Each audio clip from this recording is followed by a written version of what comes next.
हमारे बीच में शाहजहाँपुर से एक और युवा कवि हास्य व्यंग का कुलदीप शुक्ला है।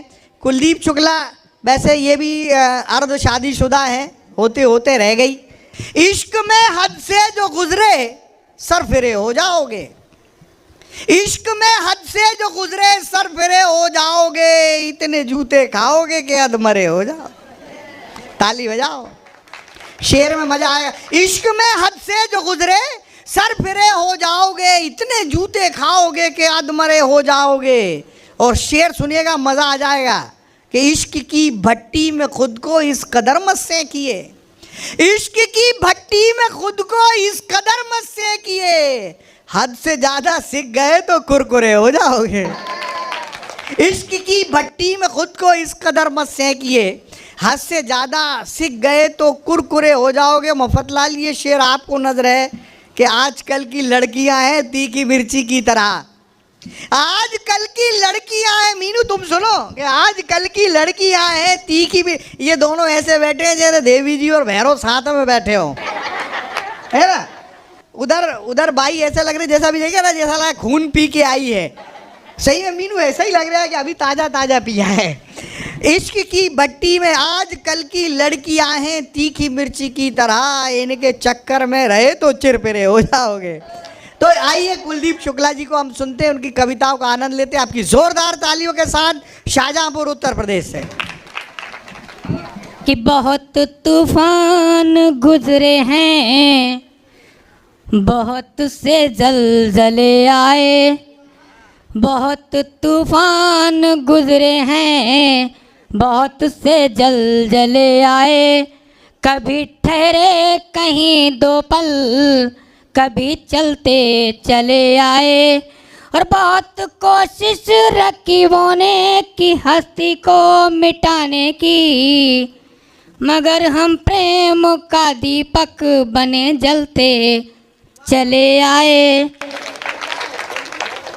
कि कविता दादा, मैं आपको सच बताऊं ज्ञानी जी, कई विषयों पर कलम चलाने की कोशिश की, लेकिन अंततोगत्या हास्य पे ही उतर आए।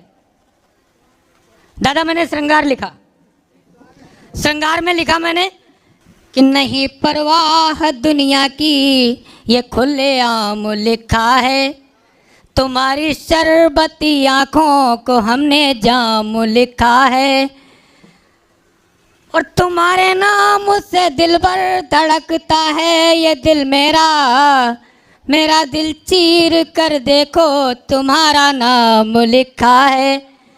पंक्तियां लिखी और फेसबुक पर चिपका दी। घरवाली इतना लंबा छुरा लेके आ गई, बोले दिखाओ नाम किसका लिखा है।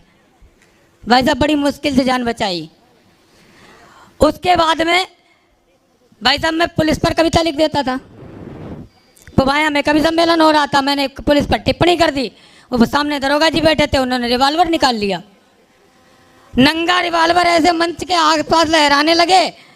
मैंने घबरा गया भाई साहब, मैंने कविता पढ़ना बंद कर दी, अपना माइक पकड़ के खड़ा हो गया। बोले नहीं नहीं तुम कविता पढ़ो, मैं उसे देख रहा हूँ जिसने तुम्हें बुलाया है। तो ऐसे इस पर भी छोड़ दिया। साली पर कविता लिख देते थे कभी कभार। ससुराल में पहुंच गए, कविता यूट्यूब पे मफतलाल जी ने चैनल पे डाल दी, वो ससुराल वालों ने देख ली। ससुराल पहुंचे तो वैसे तो चाय पानी को पूछा जाता था, दोनों साले इतने इतने लंबे लट्ठे लेके आ गए, गली गांव के बाहर तक दौड़ाया है। तो भाई साहब तब से साली पर मैं तो सारे विषय क्लोज कर दिए। अपने हाथ पर लिखता हूँ, अपनी पत्नी पर लिखता हूँ। नेताओं पर लिखते थे तो एक बार नेताजी ने उन्होंने हमें अंदर करा दिया। भाई साहब ऐसे आंखें तरेरते रहे, मंच पे नीचे बैठे हुए थे, आंखें तरेरते रहे। बाद में सिपाही से कह दिया, बोले इसको ले जाके थोड़ा कोपचे में ले जाके 10 बार पिना देना, बाकी छोड़ देना। तो ऐसी ऐसी स्थितियाँ हो जाती हैं, इसलिए घरवाली पर लिखते हैं। रोज झगड़ा होता है, छोटी छोटी बातों पर होता है, कोई दिक्कत नहीं है, अपनी है, लड़ेगी तब भी सही है और नहीं लड़ेगी तब भी सही है। बात ये कोई हमारी तो शादी की सालगिरह थी दादा मफतलाल जी, उस दिन भी झगड़ा ही हुआ। लोग शादी की साल, मैंने उसे भाई साहब मैंने उसे 2700 रुपये की एक साड़ी और एक साड़ी 4700 रुपये की 2 साड़ियाँ दिलवाई। मैंने कहा सालगिरह मेरी भी शादी की है, तेरी भी शादी की है, एक मेरी तरफ से ले ले, एक अपनी तरफ से भी ले ले। वाह वाह वाह वाह। 2 साड़ियाँ दिलवाई। तो बोली आप कितने अच्छे हो, शादी के 13-14 साल हो गए, आप बिल्कुल नहीं बदले, आप बहुत अच्छे हो। हमने कहा जो रहीम उत्तम प्रकृति का कर सकत कुसंग, और चंदन विष व्यापत नहीं लिपटे रात भुजंग। तू वाह। साथ में तो क्या मैं बिगड़ जाऊंगा? भाई साहब झगड़ा हो गया, तो ये स्थितियां होती हैं।